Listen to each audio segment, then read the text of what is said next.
ଗପଟିର ନାମ ଟିକି ଚଢ଼େଇ ଓ ପରୀ। ଗୋଟିଏ ଦୟାଳୁ ଟିକି ଚଢ଼େଇ ଥିଲା। ତାର କିନ୍ତୁ ଡେଣା ନଥିଲା। ଯେତେବେଳେ ସବୁ ଚଢ଼େଇ ଆକାଶରେ ଉଡ଼ି ଉଡ଼ି ଯାଆନ୍ତି, ଡେଣା ନଥିବା ଚଢ଼େଇଟି ସେମାନଙ୍କୁ ଦେଖେ।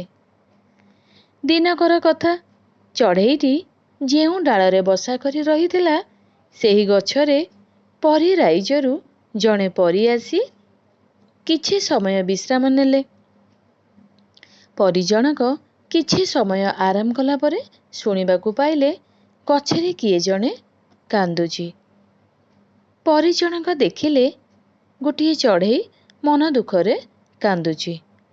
ତାର ଡେଣା ନାହିଁ। ସେ ଚଢ଼େଇକୁ ପଚାରିଲେ, କୁହ, ତୁମେ କାହିଁକି କାନ୍ଦୁଛ?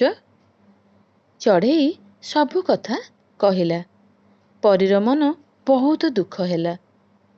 ପରୀଟି ବିଶ୍ରାମ କରି ପରୀ ରାଇଜକୁ ଫେରିଗଲା।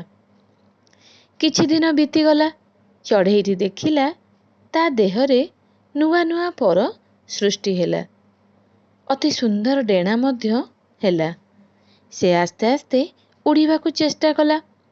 ଦିନ କେଇଟାରେ ଯେତେବେଳେ ଡେଣା ସମ୍ପୂର୍ଣ୍ଣ ଉଠିଗଲା, ଚଢ଼େଇଟି ଅନ୍ୟ ଚଢ଼େଇମାନଙ୍କ ପରି ଉଡ଼ିବାକୁ ଲାଗିଲା। ଏମିତି କିଛି ବର୍ଷ ବିତିଗଲା। ଦିନେ ଚଢ଼େଇଟି ଉଡ଼ି ଉଡ଼ି ଯାଇ ବାଦଲମାନଙ୍କ ସହିତ ମିଶିଗଲା। ଚଢ଼େଇଟି ବାଦଲମାନଙ୍କୁ ପଚାରିଲା, ତୁମେ କୁଆଡ଼େ ଯାଉଛ? ବାଦଲମାନେ କହିଲେ, ଆମେ ଏବେ ସ୍ୱର୍ଗକୁ ଯାଉଛୁ। ସେଠାରେ ବର୍ଷିବୁ। ଏକଥା ଶୁଣି ଚଢ଼େଇ କହିଲା, ମୁଁ ବି ତୁମମାନଙ୍କ ସହିତ ଯିବି। ମାତ୍ର ବାଦଲମାନେ ମନା କଲେ।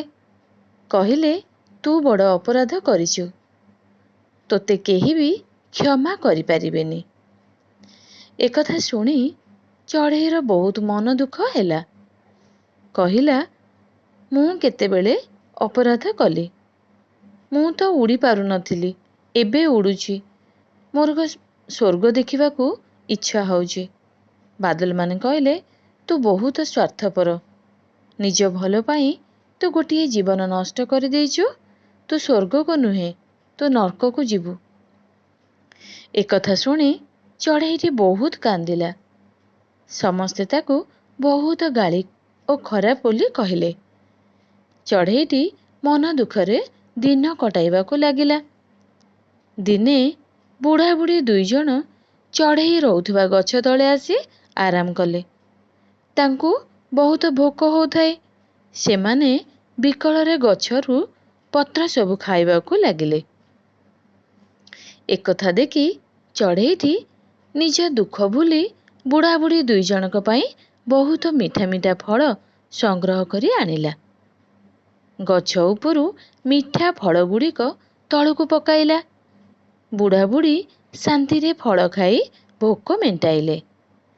ଚଢ଼େଇର ଶତ ପ୍ରଶଂସା କଲେ। ହଠାତ୍ ସେହି ସମୟରେ ପ୍ରବଳ ଝଡ଼ ତୋଫାନ ଆସିଲା। ବୁଢ଼ା ବୁଢ଼ୀ କାନ୍ଦିବାକୁ ଲାଗିଲେ।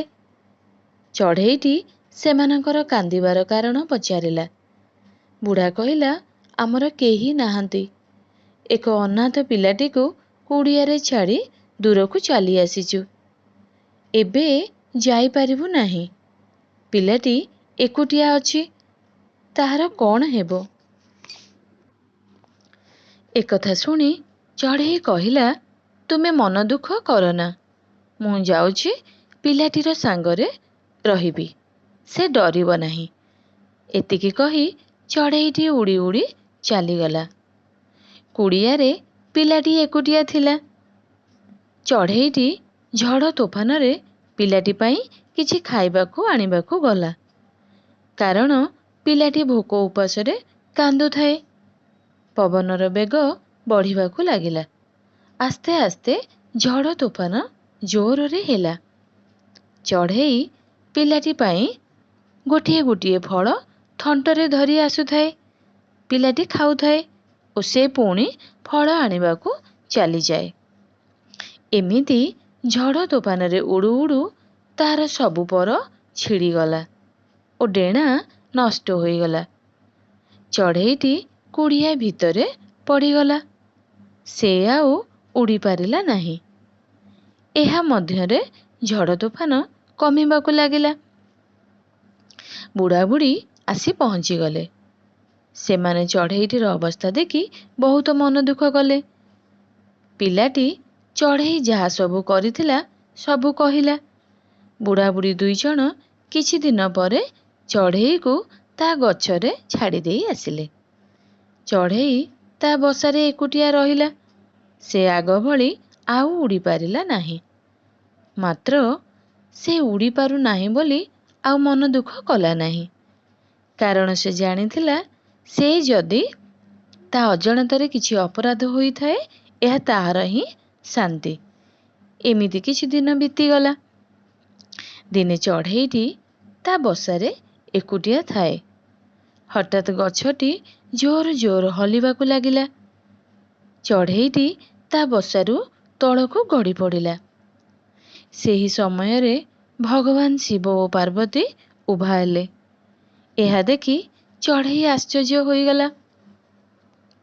ଭଗବାନ ଶିବ ଓ ପାର୍ବତୀ କହିଲେ, ସେଦିନ ତୁମେ ଯେଉଁ ବୁଢ଼ାବୁଢ଼ୀ ଦୁଇଜଣଙ୍କୁ ଖାଇବାକୁ ଦେଇଥିଲ, ସେ ଦୁହେଁ ଆମେ ଥିଲୁ।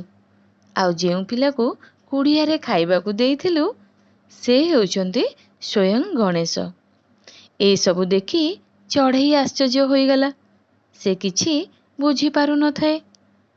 ଚଢ଼େଇର ଏପରି ଅବସ୍ଥା ଦେଖି ମା ପାର୍ବତୀ କହିଲେ, ତୁ ଯେଉଁ ପର ଓ ଡେଣା ପାଇଥିଲୁ, ସେ ଗୋଟିଏ ପରୀର। ସେ ପରୀଟି ବହୁତ ଦୟାଳୁ। ସେ କାହାର ଦୁଃଖ ସହିପାରେନା। ସେ ତା ଡେଣାକୁ ତୋତେ ଦାନ କରିଦେଇଥିଲା। ତୁ ତ ଦୁଃଖ କଥା କହିଲୁ ବୋଲି ପରୀଟି ବହୁତ କଷ୍ଟ ପାଇଲା। ମାତ୍ର ତୁ ଟିକି ଚଢ଼େଇଟା, ତୁ ବି ବହୁତ ଦୟାଳୁ। ତୋ ଉପକାର କେହି ବି ଶୁଝିପାରିବେନି। ତେଣୁ ତୁ ଆଉ ଆଜିଠାରୁ ନିଜକୁ ଦୋଷୀ ବୋଲି ମନେ କରନାହିଁ। ଆମେ ସେ ପରୀର ଡେଣାକୁ ଫେରାଇ ଦେଇଛୁ। ତୁ ଏବେ ତୋ ଡେଣା ଫେରି ପାଇବୁ ଓ ଅନ୍ୟମାନଙ୍କ ଭଳି ଉଡ଼ିପାରିବୁ। ଏକଥା କହି ଶିବ ପାର୍ବତୀ ଚାଲିଗଲେ। ଚଢ଼େଇ ତା ଡେଣା ଫେରି ପାଇଲା। ଚଢ଼େଇଟି ଉଡ଼ି ଉଡ଼ି ଯାଇ ବାଦଲମାନଙ୍କ ପାଖରେ ପହଞ୍ଚିଗଲା। ବାଦଲମାନେ କହିଲେ, ଆମର ଭୁଲ ହୋଇଛି। ଆମେ ତତେ ସ୍ୱର୍ଗ ଦେଖାଇବୁ। ଚଢ଼େଇ କହିଲା, ମୁଁ ସ୍ୱର୍ଗ କ'ଣ ସ୍ୱୟଂ ଭଗବାନଙ୍କୁ ଦେଖିପାରିଛି। ପାରିବ ଯଦି ମୋତେ ପରୀ ରାଇଜକୁ ନେଇଯାଅ। ବାଦଲମାନେ ଚଢ଼େଇକୁ ପରୀ ରାଇଜକୁ ନେଇଗଲେ। ପରୀଟି ଚଢ଼େଇକୁ ଦେଖି ବହୁତ ଆନନ୍ଦିତ ହେଲା। କହିଲା, ତୋ ପରି ଦୟାଳୁ ସଂସାରରେ କେହି ନାହାନ୍ତି। ସେଥିପାଇଁ ମୁଁ ଗର୍ବିତ। ତୁ ଭଗବାନଙ୍କର ସେବା କରିଛୁ। ସେଇ ଦିନଠାରୁ ଟିକି ଚଢ଼େଇ ଓ ପରୀ ସାଙ୍ଗ ହୋଇ ରହିଲେ।